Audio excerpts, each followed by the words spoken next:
ಶಿಕ್ಷಣ ಅಂದ್ರೆ ಮಕ್ಕಳು ಏನ್ ಅನ್ಕೊಂತಾರಂದ್ರೆ ಪರೀಕ್ಷೆ ಬರೆದು ಪಾಸ್ ಆದ್ರೆ ಅಷ್ಟೇ ಶಿಕ್ಷಣ ಅಂತ ಅನ್ಕೊಳ್ತಾರೆ ಮಕ್ಕಳು. ಅದು ಬಿಟ್ಟು ಎಜುಕೇಶನ್ ನಮ್ಗೆ ಯಾಕೆ ಇಂಪಾರ್ಟೆಂಟ್ ಆಗುತ್ತೆ ಅಂದ್ರೆ ನಮ್ಮ ಲೈಫ್ನ ಎಲ್ಲ ಕ್ರಿಯೆಗಳನ್ನು ಚೇಂಜ್ ಮಾಡುತ್ತೆ.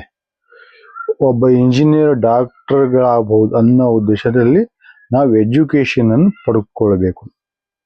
ಸೊ ಬನ್ನಿ ಇದಕ್ಕೊಂದು ಎಕ್ಸಾಂಪಲ್ ಹೇಳ್ತೇನೆ ನಿಮ್ಗೆ ಏನ್ ಅನ್ಸುತ್ತೆ ನಮ್ಮ ಸ್ಟೋರಿಯನ್ನು ನೋಡ್ಕೊಂಡು ಹೇಳಿ.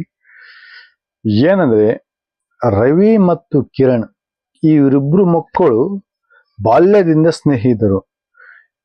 ಇದರಲ್ಲಿ ರವಿ ಏನ್ ಮಾಡ್ತಾನೆ, ಅಚ್ಚುಕಟ್ಟಾಗಿ ಓದೋದಲ್ಲಿ ಮೊದಲಿರ್ತಾನೆ. ಈ ಕಿರಣ್ ನಲ್ಲಿ ಮನಸ್ಸಿನಲ್ಲಿ ಏನಿರುತ್ತೆ ಅಂದ್ರೆ ಎಕ್ಸಾಮ್ ಬರೆದು ಪಾಸ್ ಆಗ್ಬೇಕು ಅಷ್ಟು ಅನ್ನೋ ಹಂಬಲ ಇರುತ್ತೆ. ಬಟ್ ಅವನು ಏನೋ ಒಂದು ಪ್ರೌಢ ಶಾಲೆ ತನಕ ಇಬ್ರು ಓದಿನಲ್ಲಿ ಮುಂದೆ ಬಂದು ಬರ್ತಾರೆ.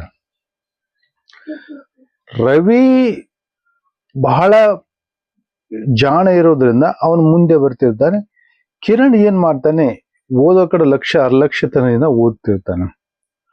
ಅವಾಗ ಗುರುಗಳು ಹೇಳ್ತಾರೆ ಅವನ್ಗೆ, ನೋಡಪ್ಪ, ಎಜುಕೇಶನ್ ಅನ್ನೋದು ಬರೀ ಎಕ್ಸಾಮ್ ಬರೆದು ಪಾಸ್ ಆಗಿ ಇಷ್ಟೇ ಅಲ್ಲ, ಇದು ಜೀವನ ದಾರಿದೀಪ. ನಾವು ಏನಾದ್ರೂ ಒಂದು ಸಾಧನೆ ಮಾಡಬೇಕು, ಏನಾದ್ರೂ ಒಂದು ಅಚೀವ್ ಮಾಡಬೇಕು, ನಾವು ಏನಾದ್ರೂ ಒಂದು ಓದ್ಬೇಕು ಅಂತ ಹೇಳಿದ್ರೆ ಶಿಕ್ಷಣ ಬಹಳ ಮುಖ್ಯ. ಶಿಕ್ಷಣ ಇಲ್ಲಿ ಬರೀ ಎಕ್ಸಾಮ್ಗೆ ಅಲ್ಲ ಅಷ್ಟೇ ಸೀಮಿತ ಅಲ್ಲ ಅಂತ ಹೇಳಿದ್ದಾರೆ. ಅವಾಗ ಕಿರಣ್ ಮನಸ್ಸಿನಲ್ಲಿ ಏನೋ ಒಂದು ಆಲೋಚನೆ ಹುಟ್ಟಿದಂಗೆ ಆಗತ್ತೆ. ಹೌದು, ಗುರುಗಳು ಹೇಳಿದಕ್ಕೆ ನಿಜ ಅಂತ ಹೇಳಿ ಹಾಗೆ ಸರಿತಾ ಅಂತ ಹೇಳಿ ಅಲ್ಲಿಂದ ಓದಲಿಕ್ಕೆ ಪ್ರಾರಂಭ ಹಂತವಾಗಿ ಓದ್ತಾನೆ. ಇಬ್ಬರು SSLC ಮಟ್ಟಕ್ಕೆ ಬರ್ತಾರೆ. SSLC ಮಟ್ಟಕ್ಕೆ ಬಂದು ರವಿ ಉತ್ತೀರ್ಣರಾಗ್ತಾನೆ, ಕಿರಣ್ ಜಸ್ಟ್ ಪಾಸ್ ಆಗ್ತಾರೆ.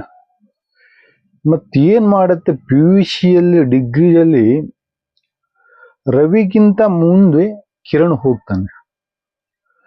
ಹೋದಾಗ ಆದ್ರೂ ಇಬ್ರು, ಒಬ್ರು ಗೌರ್ಮೆಂಟ್ ಜಾಬ್, ಒಬ್ಬನಿಗೆ ಪ್ರೈವೇಟ್ ಜಾಬ್ ಸಿಗತ್ತೆ. ಇಲ್ಲಿ ಗೌರ್ಮೆಂಟ್ ಜಾಬ್ ಕಿರಣ್ಗೆ ಸಿಗುತ್ತೆ, ಪ್ರೈವೇಟ್ ಜಾಬ್ ರವಿಗೆ ಸಿಗತ್ತೆ. ರವಿ ಇಂಜಿನಿಯರ್ ಆಗ್ತಾನೆ, ಇವನು DC ಆಗ್ತಾನೆ. ಅದೇ ಇವರ ಊರಿನ ಮಾದರಿಯನ್ನು ತೋರಿಸ್ಬೇಕು, ಊರಿಗೆ ಹೋಗಿ ಎಲ್ಲ ಮಕ್ಕಳಿಗೆ ಓದಿಸ್ಬೇಕು ಅಂತ ಇಬ್ರು ಮಾತಾಡ್ಕೊಂತಾರೆ. ನಾವು ಎಷ್ಟು ಕಷ್ಟದಲ್ಲಿ ನಮ್ಮ ಬಾಲ್ಯವನ್ನು ಕಳೆದಿದ್ದೀವಿ, ಹಾಗೆ ನಮ್ಮೂರಲ್ಲಿ ಇರುವಂತ ಮಕ್ಕಳು ಆ ತರ ಕಷ್ಟವನ್ನು ಪಡಬಾರದು, ಅವ್ರು ಒಳ್ಳೆ ಶಿಕ್ಷಣವನ್ನು ಪಡಿಬೇಕು ಅನ್ನೋದು ಇಬ್ಬರು ಅನ್ಕೊಂತಾರೆ. ಇಬ್ಬರು ಅನ್ಕೊಂಡು ಒಂದು ಅಕಾಡೆಮಿ ಸ್ಟಾರ್ಟ್ ಮಾಡೋ ಲೆಕ್ಕಕ್ಕೆ ಬರ್ತಾರೆ ಅವರು.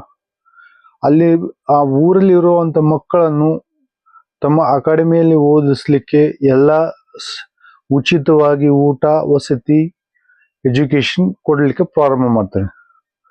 ಅಲ್ಲಿ ಓದ್ತಿಕ್ಕಂತ ಮಕ್ಕಳು ಕೂಡ ಅಷ್ಟೇ ಟಾಪರ್ ಆಗಿ ಬರುವಂತ ಚಾನ್ಸಸ್ ಕೂಡ ಅಲ್ಲಿ ನಿರ್ಮಾಣ ಮಾಡ್ಬಿಡ್ತಾರೆ.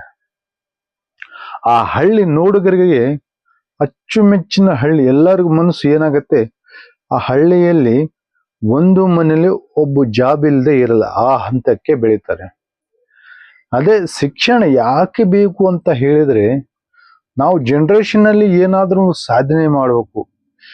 ಈಗ ಪ್ರೈಮರಿ ಸ್ಕೂಲಲ್ಲಿ, ಪ್ರೌಢಶಾಲೆಯಲ್ಲಿ ಜಾಣನಿಲ್ವ, ಅಷ್ಟಕ್ಕೆ ಅವನ ಅಳತೆ ಮಾಪನ ಮಾಡಿ ಇಷ್ಟಕ್ಕೆ ಆಯ್ತು ಇವನ ಎಜುಕೇಶನ್ ತಿಳ್ಕೋಬಾರ್ದು. ಸಡನ್ಲಿ ಪ್ರೌಢ ವ್ಯವಸ್ಥೆ ಮುಗಿದ ನಂತರ PUCಗೆ ಬರ್ತಾನಲ್ಲ, ಆ ಮೈಂಡ್ ಸೆಟ್ ಚೇಂಜ್ ಆಗತ್ತೆ. ಯಾಕಂದ್ರೆ ಮೊದಲಿಂದ ಪ್ರಬಲವಾಗಿ ಇರ್ತಾನೆ ಅವನು, ಬಟ್ ತೋರ್ಸ್ಕೊಳ್ಳಲ್ಲ. ಆ ಥರವಾಗಿ ಮೈಂಡ್ ಸೆಟ್ ಬೆಳೆದ. ಸೊ ನಿಮ್ಗೆ ಈ ಕಥೆಯನ್ನು ಕೇಳಿದ ನಂತರ ಏನ್ ಅನ್ಸ್ತು ಅನ್ನೋದು ನನಗೆ ಕಮೆಂಟ್ ಮಾಡಿ.